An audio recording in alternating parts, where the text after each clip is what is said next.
I'll see you in the land of Mordor. Death awaits you at the border. Pass on through the gates of fun, destroy the ring of power and wonder.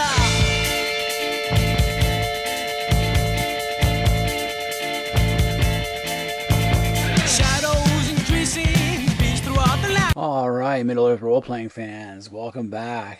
Lands in Middle-earth. Today we're going to be looking at Shadow in the South, set in southern Middle-earth. This is perhaps my favorite of the 5 southern Middle-earth books. It was much better than the Court of Ardor or Umbar or Greater Harad, and definitely much better than Far Harad. This is 3900 in the campaign module series, and you get to enter the mysterious realms of southwestern Middle-earth, a land touched by the black legacies of Morgoth and Sauron, the graceful creations of the Avar elves, and the fiery passion of the men of Westernies.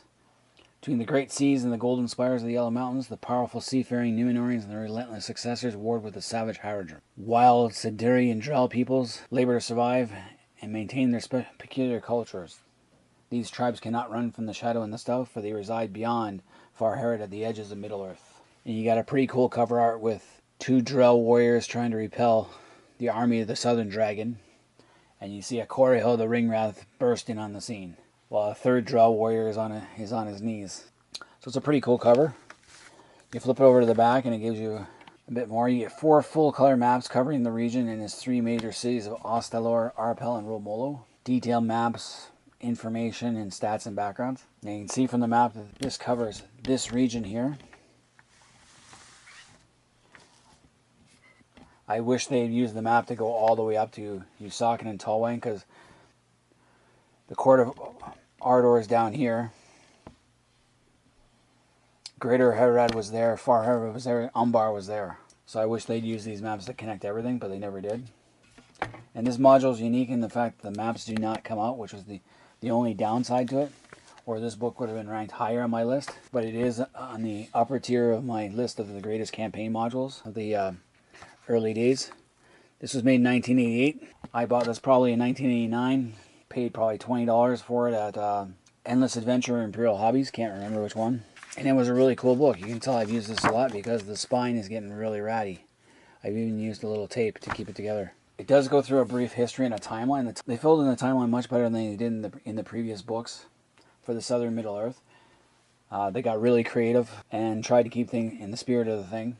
But Akhorahil, who becomes a ringwraith, is the main focus, as Sauron never really departs to the south of Middle-earth. And he goes Second Age, there's a lot, talks about the Númenóreans, the cultures, and then finally the Third Age.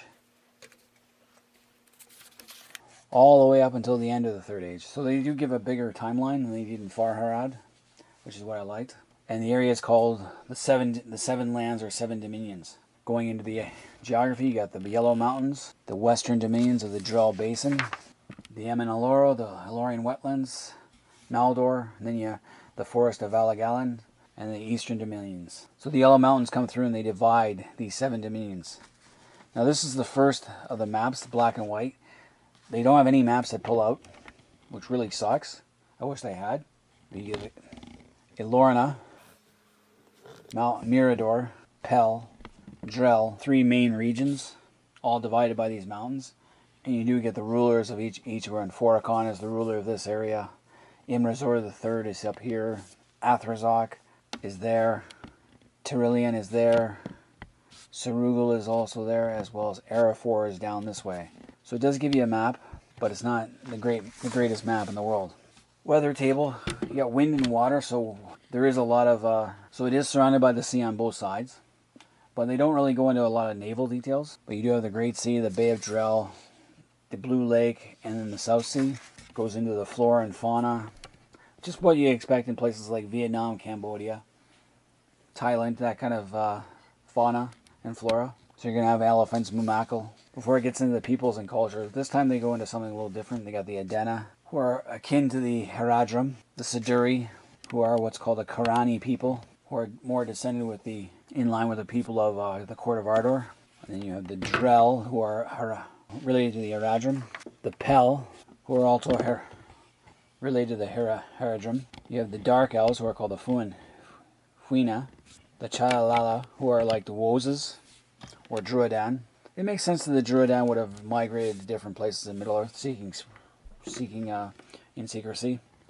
But they bring them down there. And then you have the Mablad dwarves, because you remember the 7 tribes of dwarves scattered all across Middle-earth, with 3 of them remaining in northwestern Middle-earth, being those that went to Nogrod and Belagost, and those that were in Khazad-dûm. Those are the three of the houses. The other 4 houses spread out across Middle-earth, where there was room to grow. You got politics and power. The Council of the Seven, Valdez. I.C.E.'s 7 Lords is one of the successors to a Númenórean who divided his fiefdom up amongst his 14 children, and 7 of them decided to gather together and defeat the other 7, one by one. And now their descendants are the oligarchs who each rules a dominion in former Númenórean colony. And like the oligarchs of Farhad, they're always scheming against each other. Then you have the Shadow in the south, so the army of the Southern Dragon, commanded by Akhorahil, the Ulair Storm King, and one of the Nazgul.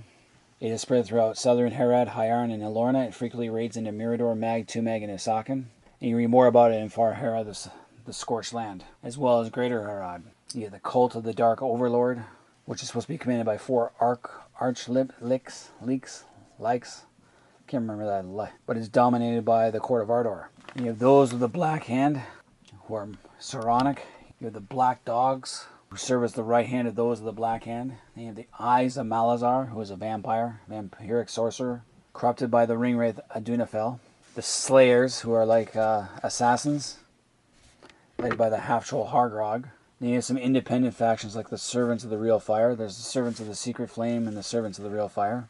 The Monks of Ereg Irin, who are actually vampires.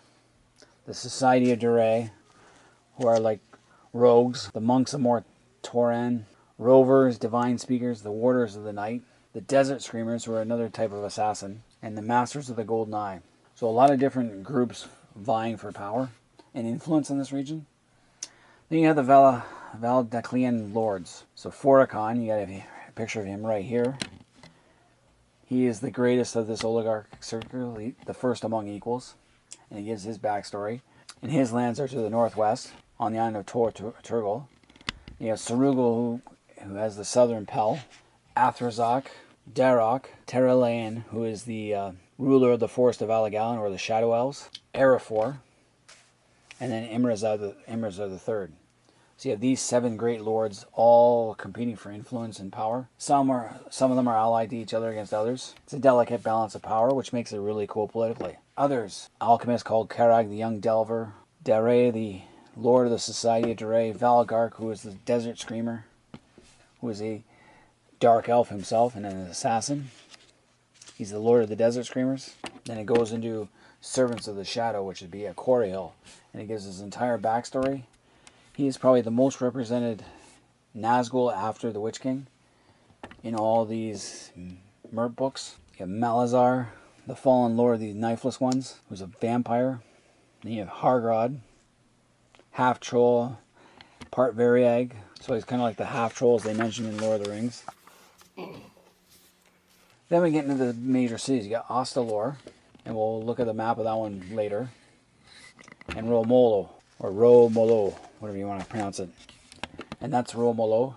It's a pretty cool, it kind of looks like St. Michael on the Mount in northern France that Alan Lee used as inspiration in Lord of the when Peter Jackson made his Lord of the Rings. That you can only reach by during low tide.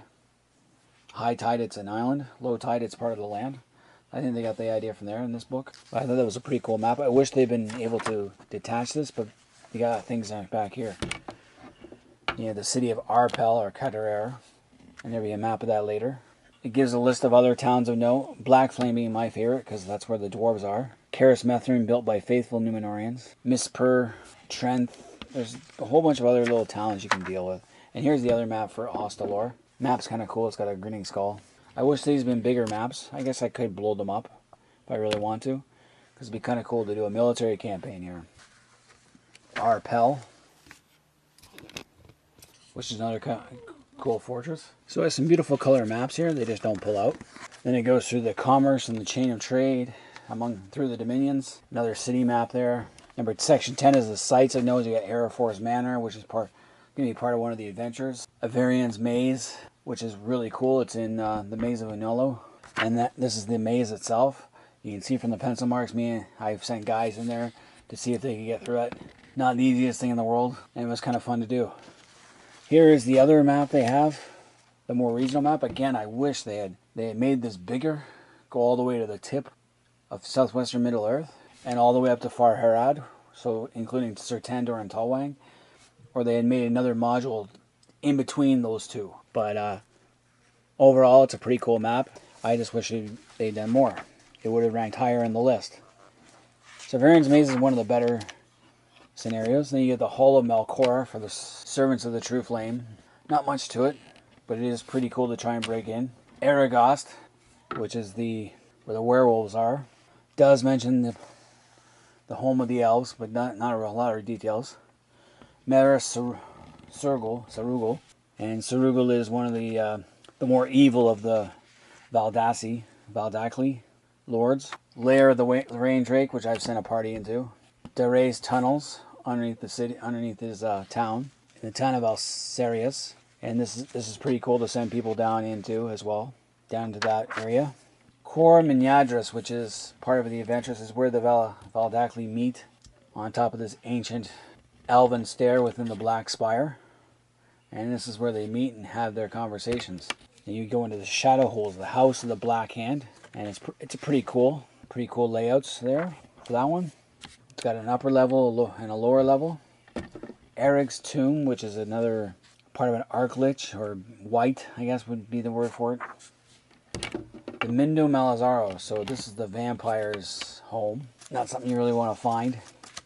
And it's got all sorts of things you can do. Tower of Hargrod, of the Southern Slayers. Lair of the Black Dogs. So it does give quite a few layouts and locations that you can check out and adventure in. And then we get into the adventure section 12. They are the Changers. So this is talking about the guys who are werewolves up in Aragost. You get to find out what's the truth about those guys. Walk up the Black Stair, which is that place, the Core Mediatrix, where they meet. And Sarugul plans to try and take over the Valdakli, or get rid of one of them anyway. So it's a pretty cool adventure itself. Imrazur's Cruel Cache, which is the one I liked. Going through that maze, trying to find all the treasures. The entire treasure of Imrazur the First. The Slayers Challenge. So you got to go into Mindo Hargrog, trying to wipe them out. And for other adventure ideas, you have Hargrog has ordered his Slayers to kill Lord Arafor. Units of the army of the Southern Dragon, led by Akhorahil, have slipped through southern Elorna and are mustering on the northern edge. Okay. Adventure against the Servants of the Real Fire. Athrazak, a reward for the Horns of a Rain Drake. And there's some other cool adventures. You have the Master Beast table and then the Master NPC table, as always. And it gives you a lot of different NPCs to use and a lot of details. Finally, to the Master Military table. This was, again, one of the things I hoped they could have added numbers, but they never did. The only one you really get a number of is the Forakon's army, the army of Sul Quran. Has about 2,100 men in it. So these are small armies we're dealing with, because there's 7 dominions: the army of Solkoran, the army of Mispur, the army of Maldor, the army of Husaira, army of the Oloreni, which has dwarves in it, army of the Lower Pel, the host of the Funar, the army of the Southern Dragon, so you have units of it, other factions, independent factions, and urban folk. So the military table doesn't give, just gives basics, doesn't give any numbers, so you could play with that a bit. And then you get the Master Encounter table. So overall, this was a really cool book. I had a lot of fun playing with it, and my friends did too. And it's definitely something to look into if anyone wanting to get into this game and they can find the books. You can actually download these for free online. I have this all digitalized too. Any other Middle-earth role-playing guys out there, let me know if you guys have this book, what you guys thought of it, and what they could have did to improve it, or what you liked, what you disliked, and any ways they could have improved upon it. Leave your comments in the comment section, hit the like button, subscribe, do whatever. And until next time, this is Roman Day, Salam out here.